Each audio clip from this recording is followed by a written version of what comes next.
Hello and welcome back to Technical and Business Writing. Today we're going to be talking about corresponding in print and online documents.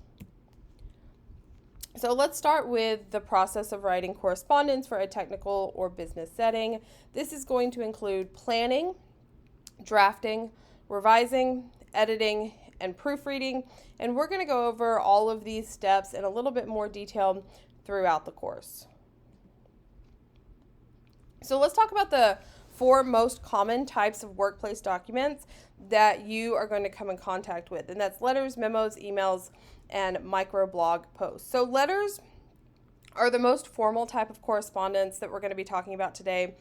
Usually these are written to people outside of your organization, and usually these are sent through postal mail. Memos are moderately formal, and usually they're written to people within your organization, and sent either through like interoffice mail or as an email attachment. Emails are quick, relatively informal, and usually sent to one or more than one recipient. And then the last one up here is microblog posts. These are going to include things like Twitter tweets or Facebook posts or even like a Teams or a Slack message. This is the most informal type of correspondence, and it's going to be used to address simple or quick questions to a known group. So maybe something like, don't forget, guys, we have a lunch meeting at noon today. You want to make sure that you are using the appropriate level of formality for the situation when you write in a business setting. It's important to note that everything you write on the job is legally the property of the organization for which you work for. This includes everything from the 100-page proposal that you draft for the company to the email that you shoot off really quick before the end of the day. So for this reason, anything you write at work for work, keep your tone respectful and professional. Remember that your documents might be read by the company president, or maybe they're going to appear in the newspaper or even in a court of law if something happens. So always remember that work stays at work and personal stays outside of work. But it is important to try to find the balance between too informal and too formal.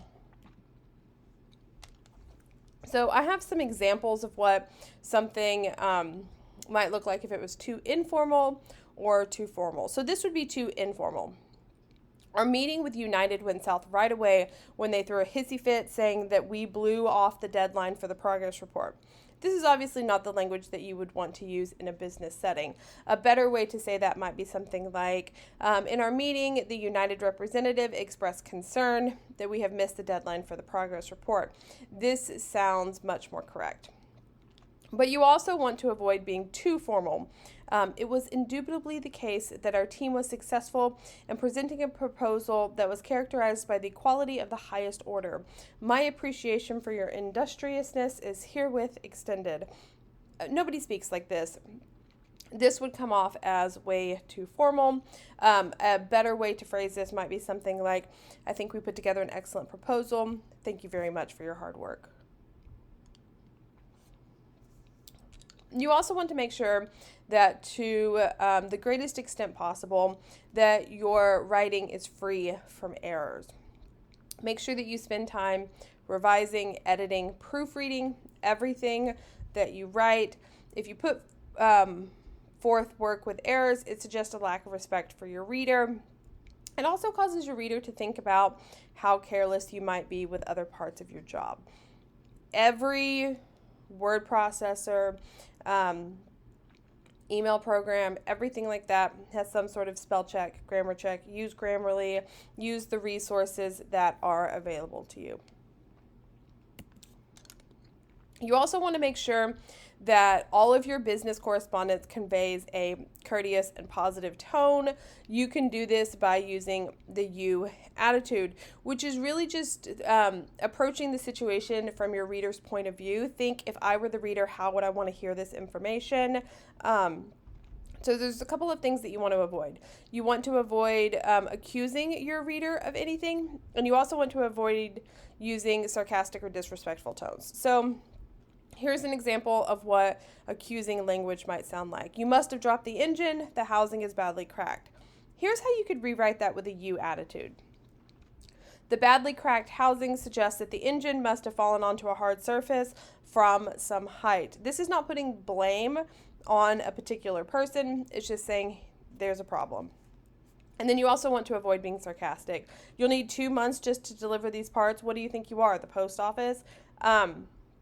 Sarcasm and disrespectful tones do not translate well in written text, so just avoid them.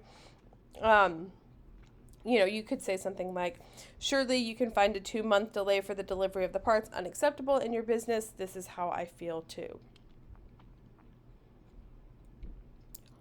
So let's talk about the types of correspondence and when you might use them and what they look like. So we're going to start with emails. These are obviously the most common type of correspondence that you will use. But before you ever send that first email within your company, find out your organization's email policies. Make sure you know who you can and cannot email. Make sure you know the guidelines for using email. Make sure you know your company's policy on the monitoring of employee email. But even if you don't have that information, it's always safe to assume that your company is watching your email. So let's talk about the parts of the email that you want to always make sure you include. 2, obviously if it's not going anywhere if you don't have the email address correct. So make sure you double check that. Make sure you're sending an email from your work email. Do not send business emails from a personal email account. If you need to CC somebody, that stands for courtesy copy. If you CC somebody, know that everybody that you're sending that email to can see everybody that received it. BCC, or blind courtesy copy, means you want somebody to see, hey, I've emailed this person, but you don't want the person that you emailed to see that you also sent a copy of it to somebody else. And then the subject line. You always want to make sure that you are including a specific subject line. It should be short, it should be succinct, but it needs to let your reader know what the email is about. Always address your email to a specific person or group of people. This is just respectful. And then the purpose of your email should be included in your first paragraph of the email. Why are you writing this email? Don't send an email unless you have an email to send or a message to send. Once you get into that workplace setting, you will probably find very quickly that there's a lot of email. You don't want to be adding unnecessary burden to anybody's workload. And then underneath that, the reason why you sent the email, you can do a body paragraph where you explain what's going on or what information you need to convey. Keep it relatively brief in an email. And emails are written in block style, which means instead of indenting new paragraphs, you're going to skip a line between. And then you want to include a closing. This can include anything from like sincerely to have a great day. Just make sure that you're closing it somehow and then including your name and digital signature after that. Your digital signature can be set up in any email program so that it automatically pops it in. But this is going to be like your contact information, your position within the organization. Sometimes things like pronouns are included. I know that I have a quote that really resonates with me in my digital signature. So things like that are going to be in that portion of your email. So here's sort of some general netiquette rules for sending email. Stick to business. Keep business at work and personal at home. Do not mix the two. Make sure that you're using the appropriate level of formality. Write correctly. Just click that spell check button before you send your email. Emails are not the place for overly harsh or critical comments. Keep your tone respectful. Keep your message easy on the eyes. You don't want to include your, don't type it in all uppercase letters. Don't use boldface. Don't use extremely large or intricate fonts. Just kind of the standard, email fonts works great. Don't forward a message without the writer's permission, and don't send an email unless you actually have something to say. Okay, so that's emails. Now we're going to talk about letters. So it's a good idea to just have a business letter template that you can go to anytime you need to write a business letter. If you don't already have one, you can create one, or what you can do is just pull one off the internet or Microsoft Word. But business letters always start with a header. This is going to be name, address, and then either the website or the email address. A lot of times organizations use letterhead stationery. If your organization does, then this will all be included in that. If it doesn't, then you're going to want to type it in there. And then you have the date. So make sure that you're always doing the date with the spelled out name of the month. Pretty much everywhere in the world does day, month, year. Here in the US, when we write the date, we like to write month, day, year, because we just like to be different. So just make sure that you're spelling that out to avoid confusion.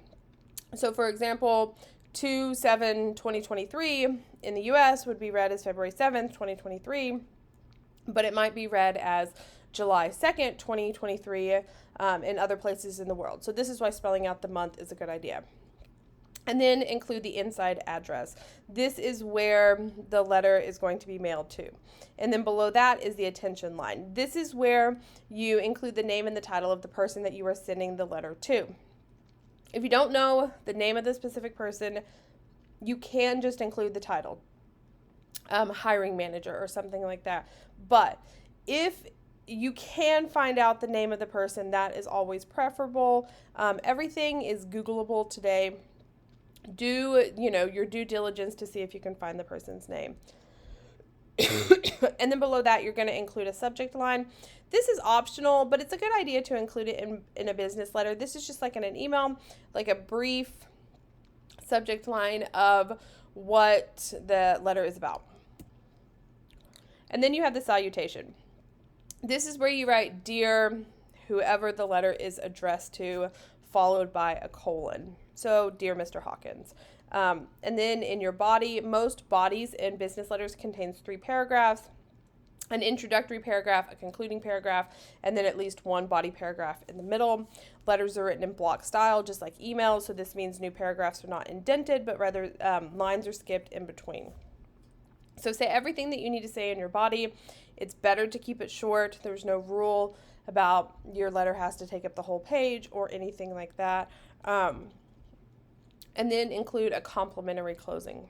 Yours sincerely or something like that. And then you're going to put your signature and then type your name below it. If you're including other documents with your letter, then you are going to explain that below your signature. And then a copy line. If other people are receiving a copy of this letter, you can include that information. And then if your letter includes more than one page, you'll have a header on the second page that includes the name of the person being addressed, the page number, and the date. This way, if it gets mixed up, they know what order the pages go in and what all belongs with this particular letter. So there's different types of letters. This is an inquiry letter. That's a letter to get information about a company or a position or something like that. A response letter is a letter that's written to answer a question that was asked. A claim letter is a polite and reasonable complaint, usually used for purchasing, if you purchased something that was defective or you received inadequate service and you want to ask for your money back or something like that. And then an adjustment letter is a letter in response to a claim letter explaining how you plan to handle the situation. So let's talk about memos next. So like letters, memos have a specific format that they're written in. You're going to have a header. This usually includes the name of the company and then a heading. So the heading of the memo is going to include who the memo is to, who the memo is from, the subject, and the date. And just like in letters, you want to always write out the date in month style, especially if your company works internationally or there are people from nations other than the U.S. within your organization. And then you're going to have a purpose. Each memo is going to begin with a clear statement of purpose, and then a summary or a short explanation of what the memo is about. And then the main section is just going to be the information that you need to discuss. Always make sure that you end with a conclusion, which includes a brief summary of what was in the memo, and then the recommendation. What do you want to see the reader do next? Because of this new policy, starting on Monday, we will be implementing whatever. So if you have questions about any of these types of documents, just let me know. Reach out to me. You're going to be working with some of these types of documents in the assignments coming up. So it is important that you familiarize yourself with them and check out those other resources that I have in our online classroom.